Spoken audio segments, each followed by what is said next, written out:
नमस्कार, जय शिवराय मित्रांनो. माझं नाव प्रतीक सुधीर चव्हाण. तर आपण सगळ्यांनीच छावा चित्रपट हा पाहिला असेल. विकी कौशलने फार उत्तमरित्या आपल्या शंभूराजांचं काम केलं. सगळ्यांचे डोळे पाणावले होते. इनफॅक्ट माझेसुद्धा डोळे पाणावले होते शेवटचे जे सीन्स होते ते पाहताना. त्याच्यामध्ये छंदोगामात्य म्हणजे कवी कलश यांची भूमिकासुद्धा विनीत कुमारने फार उत्तमरित्या केलेली आहे.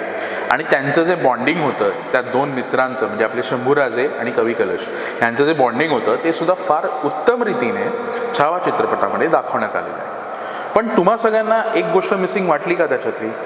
ज्या लोकांना शंभूराजे माहिती आहेत त्यांना अजून दोन लोक माहिती असतील, ते म्हणजे रायाप्पा महार आणि केसजी जोतकर. तर रायाप्पा महाराविषयी मला असं सांगावंसं वाटतं की रायाप्पा हा महाराजांचा अगदी जिवलग होता. म्हणजे लहानपणापासून केसजी आणि रायाप्पा हे महाराजांबरोबर एकत्र होते. आणि आपण सगळे म्हणतो महाराजांना पकडलं तेव्हा मराठी काय करत होते. पण हाच रायाप्पा होता जो महाराजांना वाचवण्यासाठी गेला होता.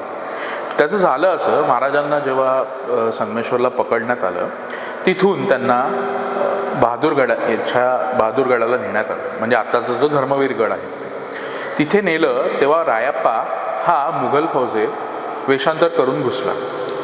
सैनिकांना पाणी पाजण्याच्या तुकडीत त्याने प्रवेश केला आणि तो पाणी पाजत बहादूरगडाच्या दिशेने निघाला.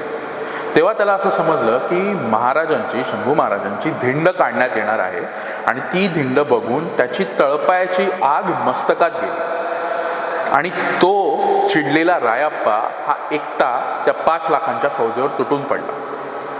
अर्थात त्याला त्यात यश आलं नाही, पण आपल्या मित्रासाठी ज्याने जीवाचं बलिदान दिलं आणि कुठलाही विचार न करता त्याने त्या 5 लाखाच्या फौजेच्या सागरात उडी दिली, त्याला या छावा चित्रपटामध्ये काहीच त्याचं दाखवण्यात आलं नाही.